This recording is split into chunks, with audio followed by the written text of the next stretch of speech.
You are going to hear a conversation among Dr. Archer, Larry, and Judy, talking about the new term. First, you have some time to look at questions 1 to 6.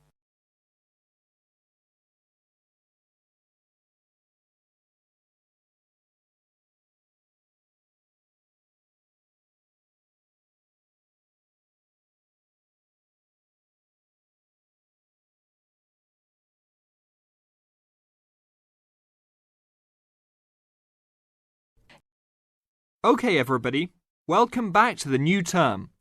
I hope you've all had a good break and that you're keen to start on your research project. What I'd like to do this morning is to give you a chance to ask questions about the project, requirements, ways of approach, how to get help if you need it. Today is informal. It may be already written on paper, but it's nice to have an opportunity to have it confirmed. So, any questions? Dr. Archer, is there a confirmed due date yet to hand it in? Yes, I can now confirm that it's 16th of July, not 15th as first advised. Okay? And what about the word limit? Well, there is some flexibility on this, but in general it's 8 to 10,000 words. Ah, I see. And you can choose your topic, anything from years 2 and 3. Yes? I still can't work out what I want to do it on.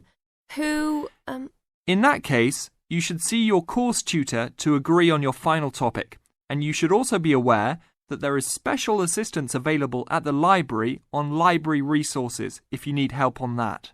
Can I just check on the deadlines for everything? Certainly. Look, let me write it on the board when each stage should be completed. First of all, you've got to work on your basic project outline, and that's due in to your course tutor by 21st of February. Which is only 2 weeks away, so you need to get cracking on that. Do we have to include a full reference list by then too? No, your reference list is due on 6th of April, which is 1 week later, so you have time to discuss this with your tutor. And when should we be doing the research? Well, that's over a 1-month period, essentially April to May. And the write-up? Well, you need to do quite a bit of research before you get going on your writing. So that's really May to July, with the due date for handing in on the 16th. Any more questions? Before you hear the rest of the conversation, you have some time to look at questions 7 to 10.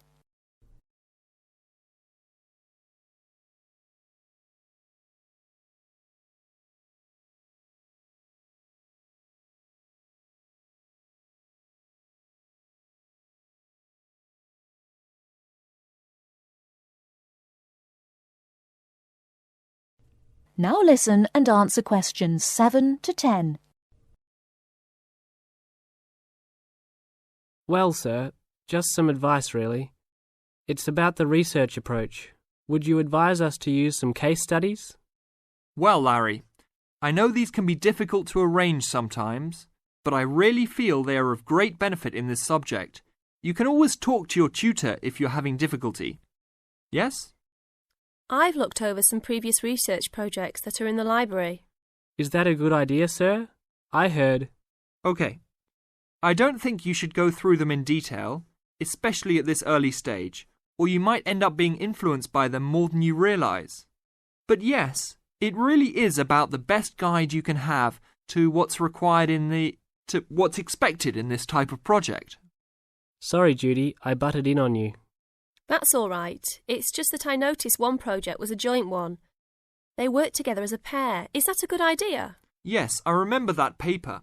Working in a pair can have some advantages, but to be frank, this is meant to be an individual project, so it's best to work on your own. About using subjects, is it okay if we use family members? Your own relatives? I don't see why not. They probably offer some advantages in terms of availability, although you need to guard against possible effects on your research outcomes. So, you can if you want. Perhaps you should discuss this with your tutor if you plan to use relatives, so you can approach it in the best way. Okay, thanks. Okay then. Well, I hope we've been able to sort out a few things. You're welcome to see me at any time or drop me a note if you have any more queries. Fine, thanks. That is the end of part 1. You now have half a minute to check your answers.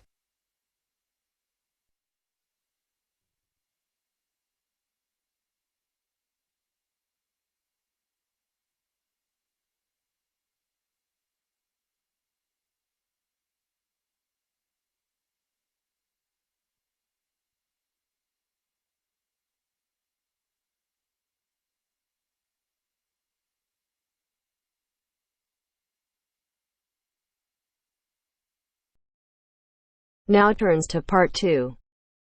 Part 2.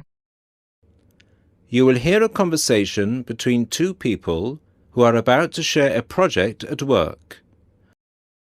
First, you have some time to look at questions 11 to 15.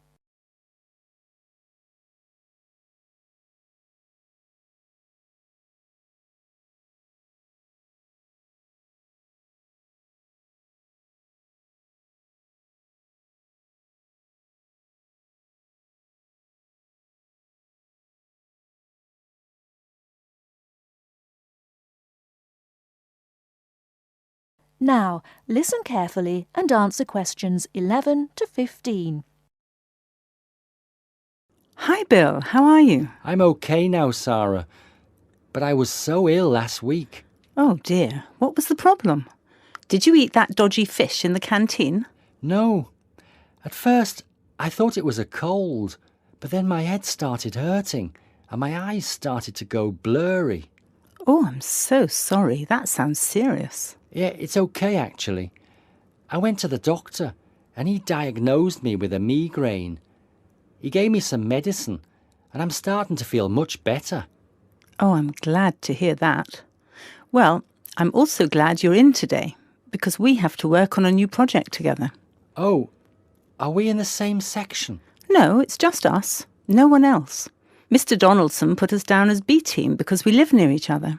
That could be fun. What do we have to do? Well, the project is partly internet research, then checking reference books for information to prepare a survey, which we have to use with people we know. Great! What's the topic?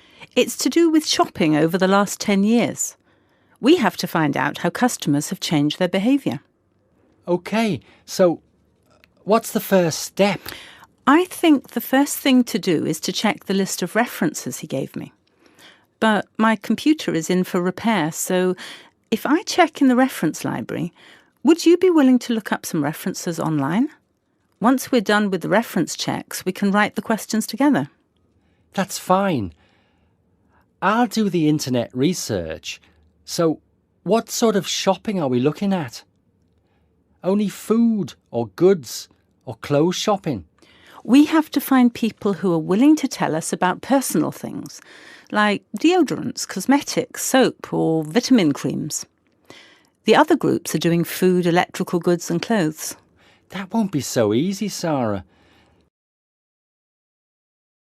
Before you hear the rest of the talk, you have some time to look at questions 16 to 20.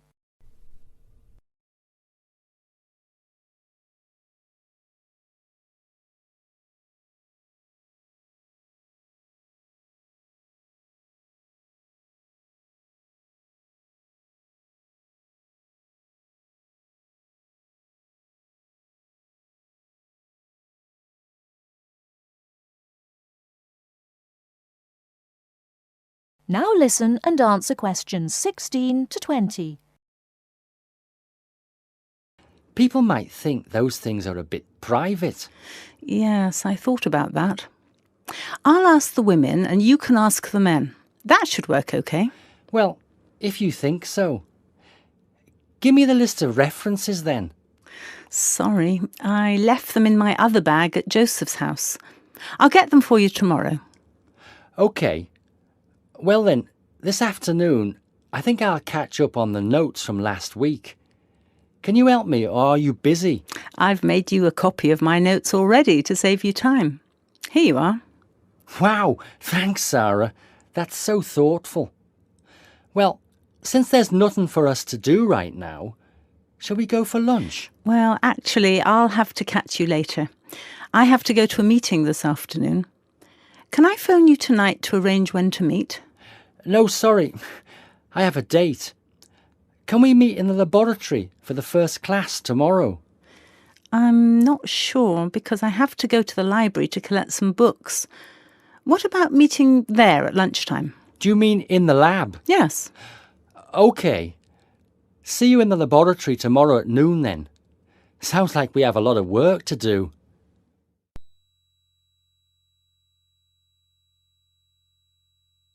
That is the end of part 2. You now have half a minute to check your answers.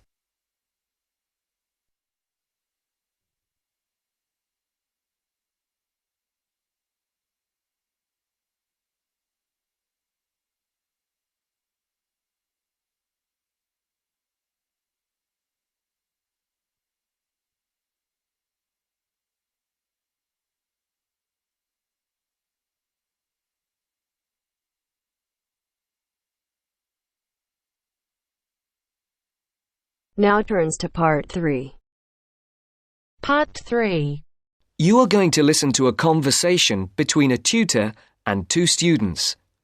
In the first part of the discussion, they talk about a fellow student. First, look at questions 21 to 23.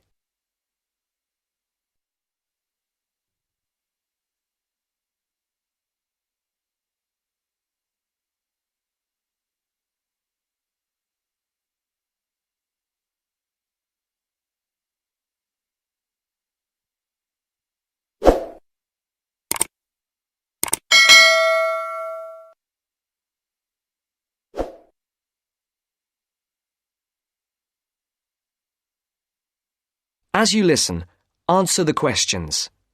Write no more than 2 words for each answer. Francis and Steve. Hi. Now, before we start the tutorial, am I right in thinking that you haven't heard about Lorraine? No. What about her? She's already left. What? Well, she hasn't told anyone. You sound surprised. Weren't you half expecting it? Yes, but she could at least have told us, though. We've been on the course together for the past 3 years, and it would have been nice to know. She always was the sort to keep herself to herself. Yes, I know what you mean. Did she give any reason? Well, she got that job. What? Yes, and she's been given permission to leave, as there's only a week to go before the end of the course. But she'll be back for the exam week. Oh well, we'll just have to catch her on the mobile after the class. She's gone back to Wales first. Oh dear. We'll get hold of her on the mobile. She did say that it might not be possible to contact her for a couple of weeks. Oh, OK. If that is what she wants. Before the conversation continues, look at questions 24 to 30.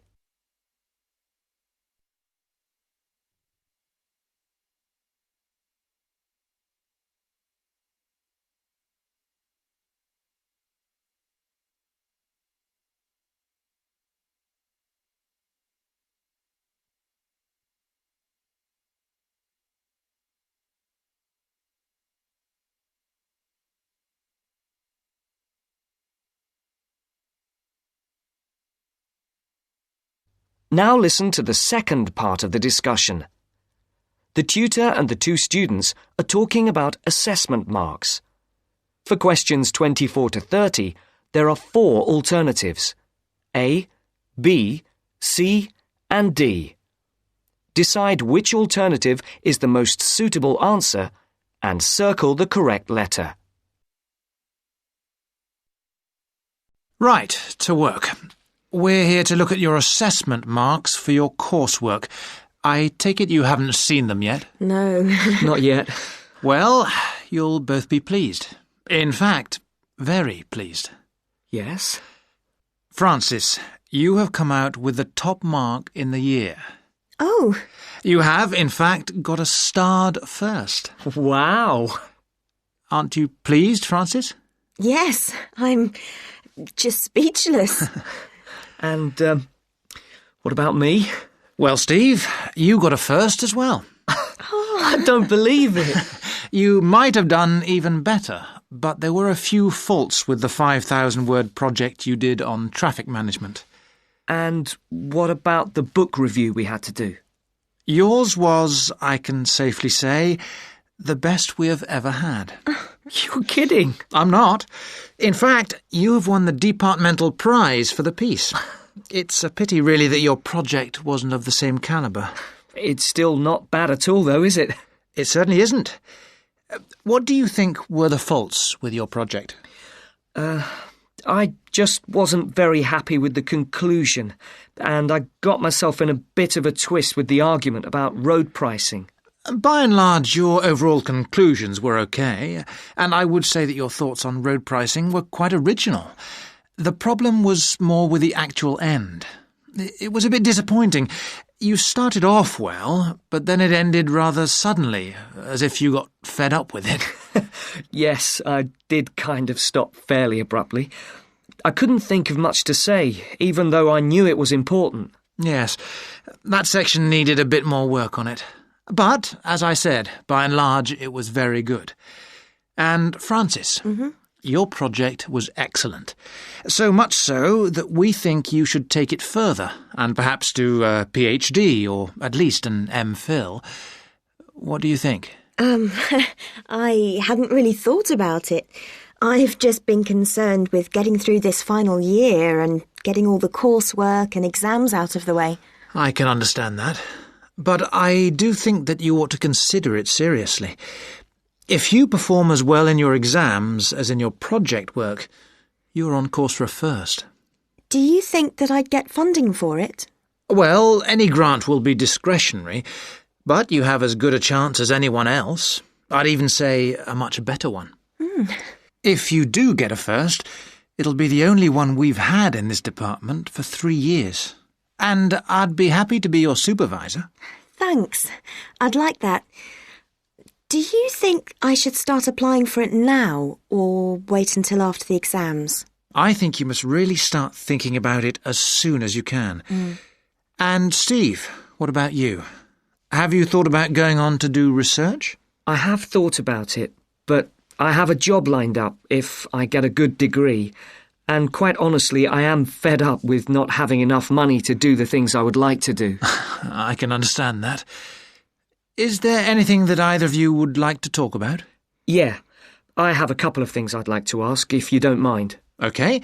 We have roughly 20 minutes left, so, Steve, would you like to go first? Right.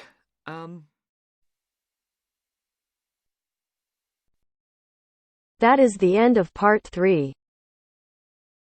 You now have half a minute to check your answers.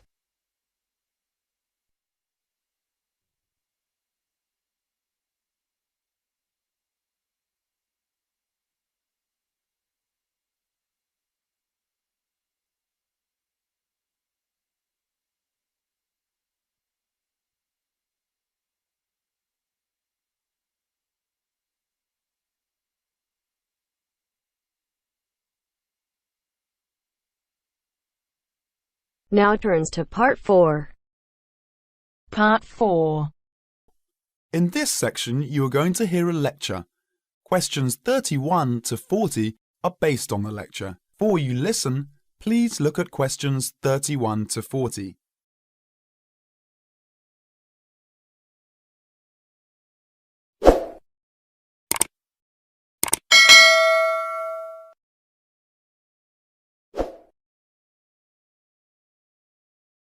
Now listen to the lecture and answer questions 31 to 40. Urban and community forestry can make great differences in our lives. Each one of us can make a personal contribution. As we develop and apply technologies for a better way of life, oftentimes side effects adversely affect our natural environment. For example, in our urban areas, summer temperatures and noise levels are higher than in surrounding countryside. Air pollution problems are more concentrated, and the landscape is significantly altered, reducing personal health benefits available to us by reducing access to wooded areas and green open spaces. Trees help solve these problems. Now, 75% of us live in cities and towns, and we can act individually to improve our natural environment through planting and care of trees on our own streets, and by supporting community-wide forestry programs. Through technology, we are learning more about trees and how they benefit mankind, and how we can do a better job of planting and caring for these trees that make up our urban forests. Trees are major capital assets in Australia's cities and towns. Just as streets, sidewalks, sewers, public buildings and recreational facilities are part of a community's infrastructure, so are publicly owned trees. Trees, and collectively the urban forest, are important assets that require care and maintenance, the same as other public property. Trees are on the job 24 hours every day, working for all of us to improve our environment and quality of life. Without trees, the city is a sterile landscape of concrete, brick, steel and asphalt. Picture your town without trees. Would it be a place where you would like to live? Trees make communities livable for people. Trees add beauty and create an environment beneficial to our mental health. Trees impact deeply on our mood and emotion, providing psychological benefits which are impossible to measure. A healthy forest growing in places where people live and work is an essential element of the health of the people themselves. A well-managed urban forest contributes to a sense of community pride and ownership. Trees and other plants make their own food from carbon dioxide in the atmosphere, water, sunlight, and a small amount of soil elements. In the process, they release oxygen for us to breathe. Trees remove gaseous pollutants by absorbing them through the pores in their leaf surface. Particulates are trapped and filtered by leaves, stems, and twigs, and washed to the ground by rainfall. Air pollutants injure trees by damaging their foliage and impairing the process of photosynthesis. They also weaken trees, making them more susceptible to other health problems, such as insects and diseases. The loss of trees in our urban areas not only intensifies the urban heat island effect from loss of shade and evaporation, but we also lose a principal absorber of carbon dioxide and trapper of other air pollutants as well. That is the end of part 4. You now have half a minute to check your answers.